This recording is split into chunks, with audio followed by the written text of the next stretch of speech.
আসসালামু আলাইকুম ওরহমতুল্লাহি ওবারাকাতুহু।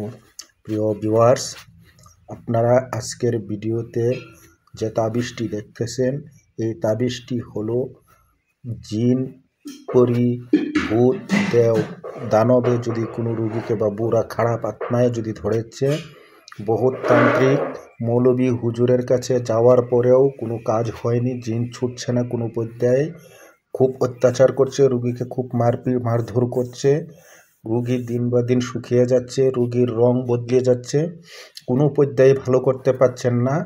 তিনাদের জন্য এই খাস তাবিজটি। আপনারা কারো কাছে যেতে হবে না, নিজেও কোনো ভয় পাবেন না। জিনজাত আল্লাহরই সৃষ্টি, কিছুই করতে পারবে না। আপনারা মাগরিব অথবা এশার নামাজের পরে নির্জনে বসিয়া 3 দিন পর্যন্ত ভিডিওতে দেওয়া নকশাটি লিখিয়া পলিতা বানাইয়া নতুন চিরাগে সরিষার তৈলে জ্বালাইবে, আর রুগী উহার প্রতি দৃষ্টিপাত করিবে। জ্বালাইবার পরে চেরাগটি সাবধানে রাখিয়া দিবে।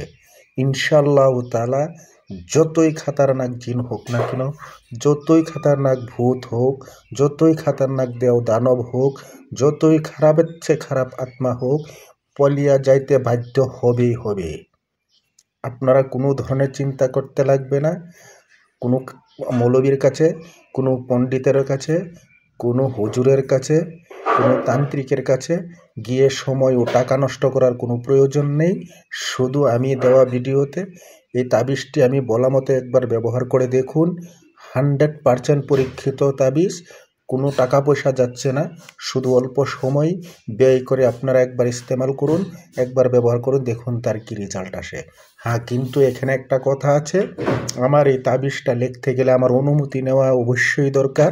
আর আমার অনুমতি তিনাকেই দেওয়া হলো, যিনি নাকি আমার চ্যানেলটাকে সাবস্ক্রাইব করবেন, আমার ফেসবুক পেজটাকে ফলো করবেন এবং লাইক কমেন্ট শেয়ার করবেন। তিনি আমার থেকে পূর্ণ অনুমতি পেলেন। আর যদি আপনাদের অন্য কোনো কাজ আছে, বশীকরণ করানি হোক, কালা জাদুর কেউ করে থুছে বান কাটানো হোক, তাহলে আমার দেওয়া নাম্বারে যোগাযোগ করুন।